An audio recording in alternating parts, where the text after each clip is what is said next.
The billionaire's secret family. Forced by status, saved by truth. What if the life you're living isn't yours, but your family's version of what success should look like? What if love and peace sit in the house you hide while your name shines in the house you hate? This is the story of Chuka Madu, a man torn between image and truth, between status and peace, between two women, one chosen for him and one chosen by his heart. Welcome to African Gospel Tales, where every story teaches a lesson, rooted in faith and African values. Sit back, reflect, and don't forget to subscribe, follow, and share this story with someone who needs it. In the prestigious district of Ikoyi, Lagos, stood the Madu Mansion, a fortress of wealth and reputation. Its patriarch, Chief Madu, was a former minister turned real estate tycoon. His wife, Madam Madu, carried herself with elegance, a walking definition of social class. Their only son, Chuka, was the jewel of the family, an internationally trained tech genius who had returned from abroad to build one of the most successful digital companies in West Africa. But beneath the shine of his success was a story not even his billions could cover. It began on a quiet Thursday afternoon, inside a dusty community classroom in Ikeja. Chuka had gone there to inspect a computer donation project his foundation was sponsoring. As he stood by the old windows, watching children type shyly on old desktop computers, he noticed someone at the far end of the room, correcting a boy's posture, smiling warmly, with chalk dust on her palms. Her name was Amara. She wore a modest blue dress, her hair tied back, with simple earrings and plain sandals. She didn't even glance at Chuka as he entered. She was too focused on helping the children pronounce simple words with confidence. Something about her calm spirit silenced the noise in Chuka's heart. He walked over and introduced himself, though he didn't need to. "I'm Chuka," he said softly. She looked up briefly, nodded kindly, and replied, "Yes, I've seen your face on the donation posters. Thank you for helping." Then she returned her focus to the students. There was no fawning, no selfies, no effort to impress. Just grace in motion. Later that day, as he prepared to leave, he saw her sitting alone under a mango tree beside the school building, reading a tattered Bible. "May I?" he asked, pointing to the space beside her. She smiled. "Of course, it's God's tree." They talked about education, life, and purpose. She told him how her father had died when she was young, how her mother raised 4 children selling groundnuts by the roadside. She had worked odd jobs to put herself through the teacher's college. "I don't have much," she said, "but I have peace. That's more than gold." Chuka sat quietly staring at her. For the first time in a long time, someone wasn't impressed by what he owned, but by how he listened. He felt seen, not for his title, but for his soul. That evening, as he drove away, the city lights didn't blind him as they used to. He kept seeing her face, gentle, sincere, and unshaken. That was the day Chuka knew he had found more than a partner. He had found home.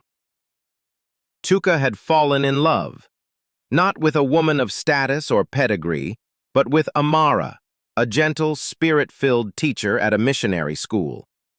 They met during a school outreach Chuka sponsored.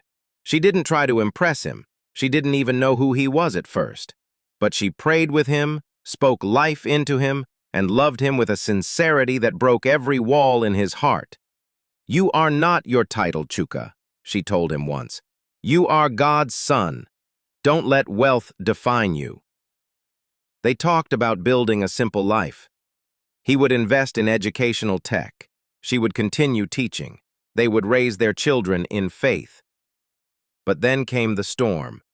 Chief and Madam Madu had other plans. They had already chosen a bride for Chuka, Adeze, the daughter of a senator.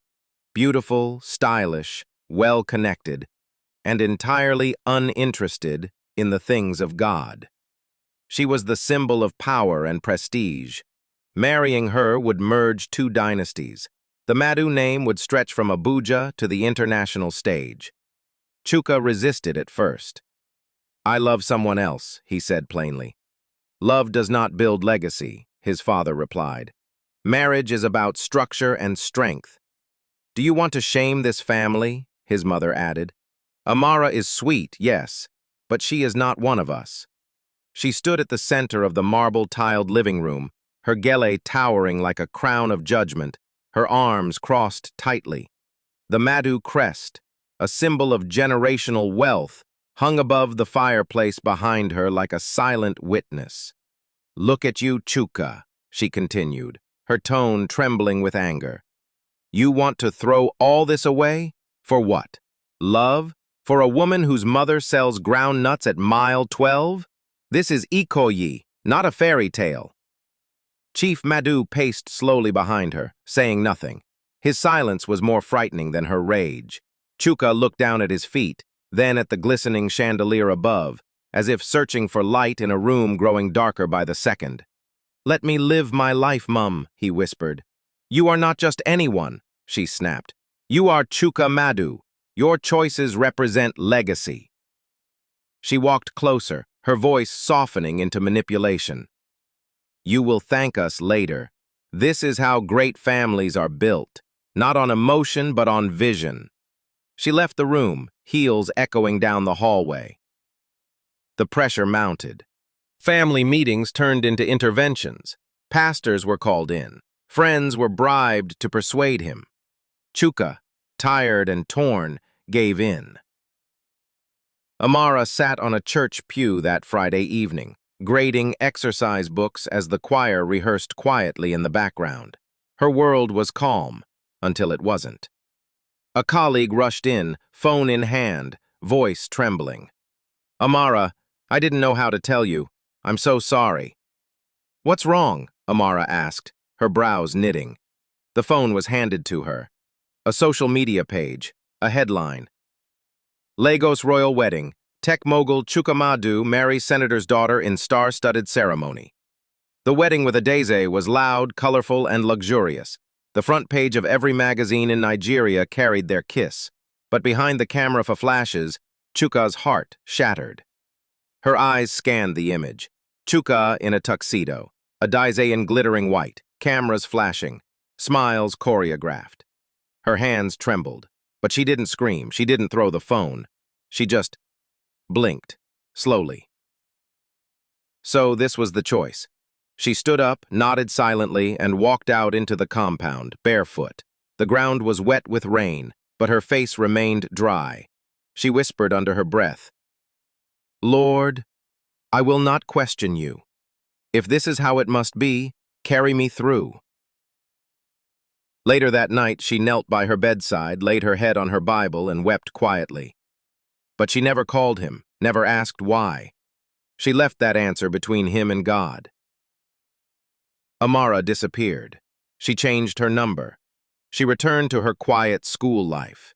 She cried, but she didn't curse. She wept, but she didn't beg. Months later, she discovered she was pregnant.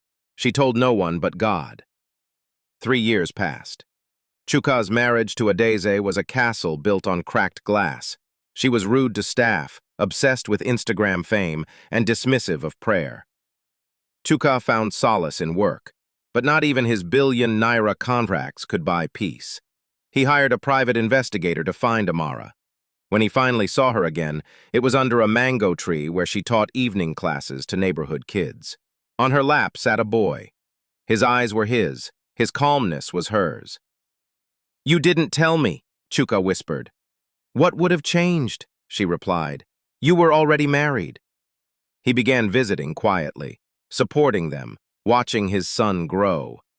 Sunday evenings were his heaven, playing with Joshua, eating simple meals, holding Amara's hand when the world wasn't looking.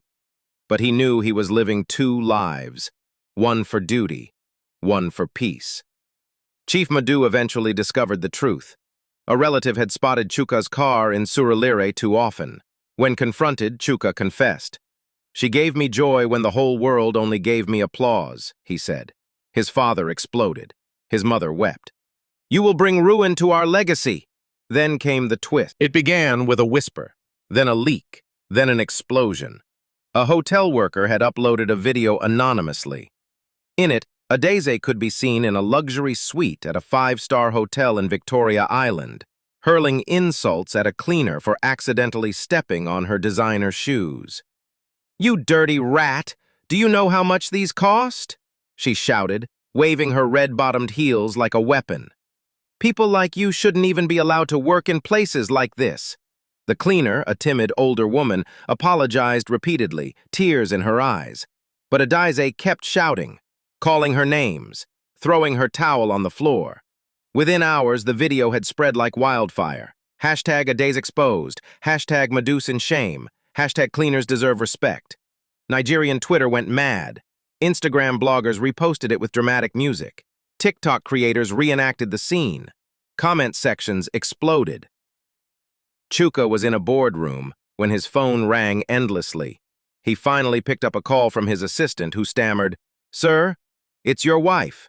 It's all over the internet." Chief Madu's face turned gray as he watched the clip on his tablet. Madame Madu just sat there, frozen, tears slowly tracing her powdered cheeks. "After everything we gave up for this," she muttered. Brand sponsorships disappeared within a day. A fashion label she endorsed pulled her photo from their website. A magazine cover was canceled. Invitations to elite events withdrawn. And behind closed doors, Adeze was not sorry. "They're just poor people with smartphones," she said casually to Chuka. "It's not a big deal." But to Chuka, it was everything. That night, he stood alone in his room, staring at his reflection in the mirror. "I traded peace for performance." He picked up his phone and called no one. Instead, he cried. Madame Madu sat quietly in her room for hours, watching the video on loop. Finally, she called her son. "Is this the peace we forced you into?" He said nothing, only cried. The reckoning. Chuka collapsed in his father's study one morning, not physically but emotionally, eyes hollow, hands shaking. Doctors said he had high blood pressure and signs of mental fatigue. His parents had to face it. They had lost their son to appearances. Madame Madu visited Amara without telling her husband. When she saw Joshua running to her barefoot with joy, she broke down. "We were wrong," she said. "I can see it now. You were never beneath us. We were blind." Chief Madu followed days later. He watched his grandson recite memory verses, watched Amara serve jollof with a smile, watched Chuka, for the first time in years, laugh with ease. "Peace," he finally admitted, "is better than power." Chuka resigned from his CEO position. He handed the company to a trusted team. He moved into a quiet compound with Amara and Joshua. Not hidden this time, but whole. He began mentoring young men on purpose and integrity. He started a foundation for children of broken homes. His story became a testimony. Churches invited him to speak. Schools named scholarship programs after him. He would often say, "I chased the wind until I lost my breath, but God gave me air again in a house the world tried to hide." Lessons. Love that must hide cannot thrive. No title is worth losing your truth. Family honor should never cost you your soul. African proverb. He who carries two wives in secret will one day sleep outside. Bible verse, Luke 12:2. There is nothing concealed that will not be disclosed or hidden that will not be made known. Dear viewer, how long will you live a life that doesn't belong to you? What truth are you burying to please people who won't carry your pain? Chuka's story teaches us that peace is not bought with money, and love is not measured by class. If this story touched your heart, subscribe to African Gospel Tales, where every story is a seed and every lesson a light. Share, comment, reflect, because sometimes the truth you hide is the peace you desperately need. In today's world, image has become more important than integrity. Many are building relationships not on love, but on likes, not on values, but on vanity. We choose partners for what they post, not for who they pray to. We build families on business deals, then wonder why peace is missing at the dinner table. Some people would rather marry a trend than the truth. They ignore the quiet wisdom of a faithful heart for the loud applause of social media fame. But here's the truth. Status without substance will collapse. No matter how beautiful the wedding, if God is not the center, the marriage will shake. Be careful what drives your decisions. If it's greed, expect emptiness. If it's pride, expect isolation. If it's pressure, expect regret. But if it's God, expect peace, even if the world doesn't understand. Chuka's story is not fiction for many. It's real life. Too many people sacrifice joy just to impress people who won't even show up when life gets hard. Final word. Don't treat the sincere ones as second class, just because they don't come in designer packaging. Don't throw away the peaceful person for the popular person. And don't think that God will bless a union built only on pride and ambition.